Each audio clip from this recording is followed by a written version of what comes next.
Hi Leo, welcome to Higher Source Tarot for your Is It in the Cards Love Tarot reading for September 2023. This is a love reading for all Leo, Sun, Moon, Rising, and Venus.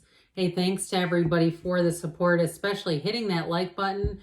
Boy, the proof is in the pudding there. It is working. It's helping tarot all across YouTube. So thanks again. And if you don't mind hitting the like button, we all sure appreciate it. And if you are new here, welcome. I post new readings on Friday, then again on Monday. Fridays are always a general reading, so those will hit on career and money and all that good stuff. Mondays are different every week. Today is the only day of the month that I do a love reading. Next week, it'll be something entirely different. So if you like tarot and you like the channel, I'd love to invite you to subscribe to Higher Source Tarot. What advice do you have for Leo, Sun, Moon, Rising, and Venus about love, please? All right, we are going to start off with an oracle card reading. Then we'll have the tarot, then another oracle card reading. So 3 readings in one today. Because love can be complicated, can it? Oh, I love this one. I haven't seen it in a while either. Turn on your heart light. Reflect on a time when you experienced love. So remember that old song? I believe it's Neil Diamond. I've talked about this, maybe not to your sign, but that Marianne Williamson, I think she was being interviewed on Super Soul Sunday or something, and talked about getting up in the morning and singing that. Okay, you turn on that heart light. It is going to shine so bright. People will be attracted to you like nobody's business. I feel like in the morning you get up and say, there's magic today. I'm going to have something really cool happen. So I've heard many spiritual teachers say, how can it get any better than this? It's that sort of frequency that you will be attracting, no doubt about it. You have actions speak loudly. Express your love through actions. So again, to be adored, we have to be adorable, right? We have to be in that frequency of love, the highest vibration of all on the emotional vibrational scale. And if you listen to Abraham Hicks, they teach a lot about reaching for a better feeling, not trying to go all the way shooting up, catapulting up to the top of the scale all at once, but just take that leapfrog. Go, if you're down right now, take that next step up and reach for that next feeling to get closer to that vibration of love. The union of hearts. A love connection defies explanation. So somebody here, you may be attracting someone that is not your regular type, or you're in a relationship and you say, I've never had one like this before. This surprises even me. And it's this, okay? So again, you may have a love connection there that is unusual, something you haven't experienced before. All right, what advice do you have for Leo, Sun, Moon, Rising, and Venus to attract the love of their lives into their lives? What guidance do you have for Leo about love, please? Messages for Leo about love. All right, so we will start here again with the tarot, doing 3 cards, drawing 3 cards to represent you, 3 cards for the person you're attracting, 3 cards in the advice. Your energy is the 9 of Pentacles, the World, and the Sun.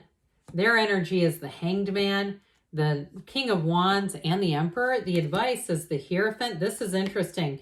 The 10 of Cups and the Tower. Well, listen, I don't mind the Tower at all. But what's crazy about this is the Emperor's number 4. The Hierophant is number 5 in the order. 78 cards here. So the Hierophant is about partnership, discipline, order, commitment. This is keeping your commitments.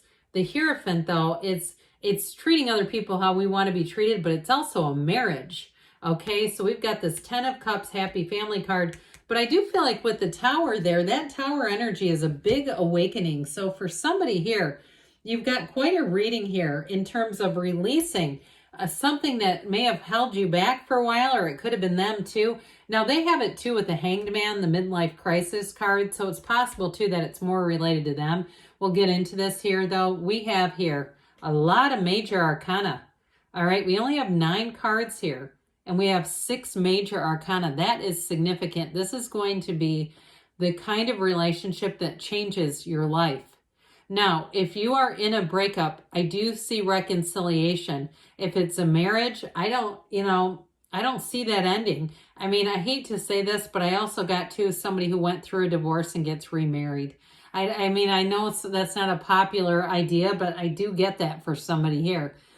So with the Nine of Pentacles, though, it does represent you in that she's the single lady. It doesn't matter, male or female. It's just a character. But that Nine of Pentacles, if you are single, is finding joy in the journey. Getting yourself out there, hanging out with people. It's not driving yourself into the next relationship. She couldn't care less about that. This is not somebody who's, nervously checking every dating app saying, oh my God, have I gotten any swipes? This is somebody who's saying, I'm not even on those things. I don't care about that. The universe is here.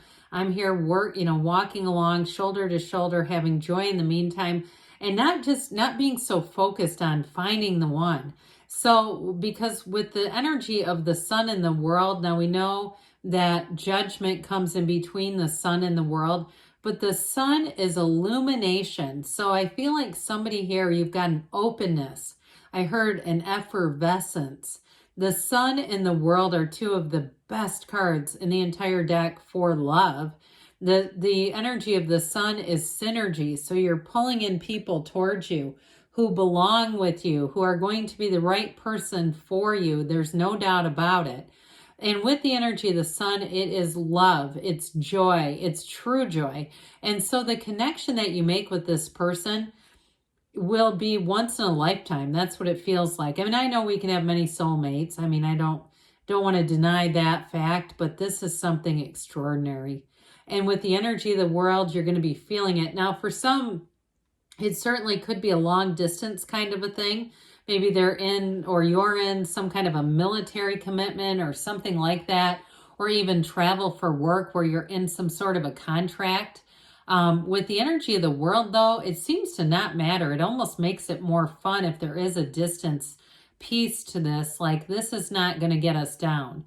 And with the way technology is, too, it's easier to keep in touch than it used to be. We're not writing letters anymore and leaving messages on answering machines. Remember those days when you had a little tape you had to rewind? If you're going, I don't even know what you're talking about. Well, it used to be harder. So with the energy of the world, though, this is being at that place where you're receiving every single thing you've ever wanted. You have a perfect match. The person you have coming in really embodies the energy of commitment, of strength, of somebody here who wants to be with you. There's no doubt about that one, Leo. I mean, this is somebody who really has it for you. So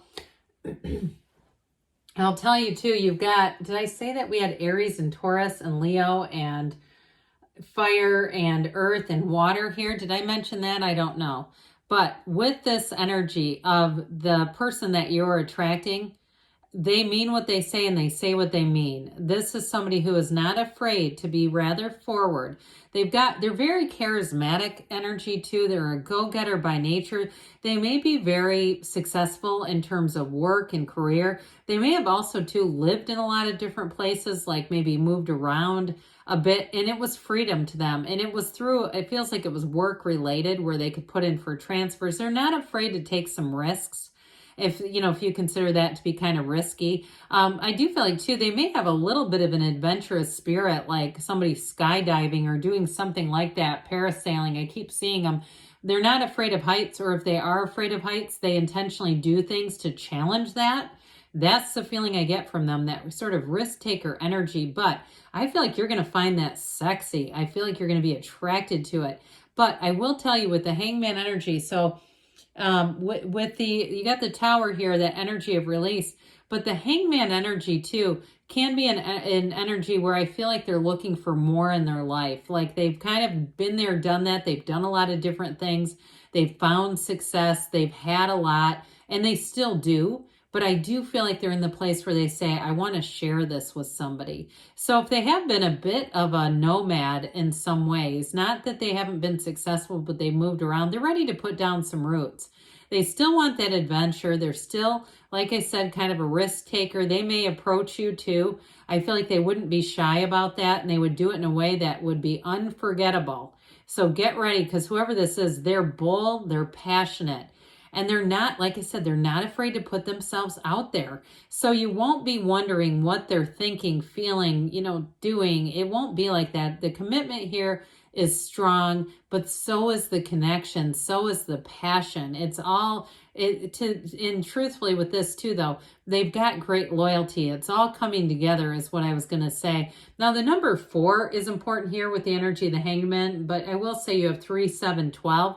So I feel like it's through the end of the year. You've got from now until December, I feel like is your prime target for meeting this person. But again, it could be in the next 4 weeks too, 3, 4 weeks. So I don't feel like it's that far away. Or if you've already met them and you say that is them, I don't see it ending either. So this Tower energy, I feel like it is kind of connected to them more than you with that Hanged Man energy. So this Tower, as we know, is an awakening. You've got an epiphany, okay, with the energy of the Hangman, that light bulb moment. It's like, again, their illumination, their eyes are open wide. They've seen some things. They want to move forward in their life with a partner. If they've been, especially if they've been single or just not very well connected. But again, this is a change card. That Tower is a game changer. And I do feel like too, in some cases, the Tower can signal that it's a change that you need to make, but you're afraid to make it. And if you don't make it, it's going to hurt. Like it's one of those times where you're going to feel out of control. I feel like this represents them more. Like they're starting to feel like they need to take charge of their love life. They need to take charge of some things. Now, if you had, for some reason, if it was a reconciliation and it felt quite out of control, I would still say, though, you've got the energy here with the Hierophant and that 10 of Cups to come back together. But the 10 of Cups truly is a rainbow after the storm. It is a beautiful commitment and a connection. And it's really, like I said, putting roots down together, especially if there's been sort of this nomadic type of energy. And with the energy of the Hierophant, that's unity, it's devotion. It is in a more traditional sense too. So I feel like if you've had a relationship, I hear that defies all odds. Boy, that's exciting. But if you've had kind of an unconventional situation, the Hierophant's going to bring it into a little more conventional, which feels safer. It feels more reliable. And truthfully, we need some of that in a relationship. It doesn't have to be all the way, it can still be fun and sexy and exciting, but we do need something that says this is also real. So somebody here, I feel like if it's been an eternal bachelor or bachelorette, you may be getting married. I mean, I'm talking like somebody that said they'd never do it. Here we go. So, yes, it's in the cards. All right, what else does Leo need to know about love, please? What advice do you have for Leo about love? Guidance for Leo, please. Compromise. Okay, so we have the scales of balance here, those Libra scales coming in, saying everything's being brought into balance. So if it's been a bit out of balance or turbulent in some way, I feel like they're telling you, listen to your intuition, follow your heart, let that be your guide. Abundance. So you have a love that evolves and grows and gives. Take action, they say. If you met somebody on a plane or something, call them, look them up. So there's something better. So when we get this too, I feel like with that 9 of Pentacles being your energy, you've got somebody coming in here. If you got somebody that's kind of okay, but you don't feel like they're the right one, then there's something more. Good things are on the way. Yes, it's in the cards. I love you too, Leo, and I'll be back again soon.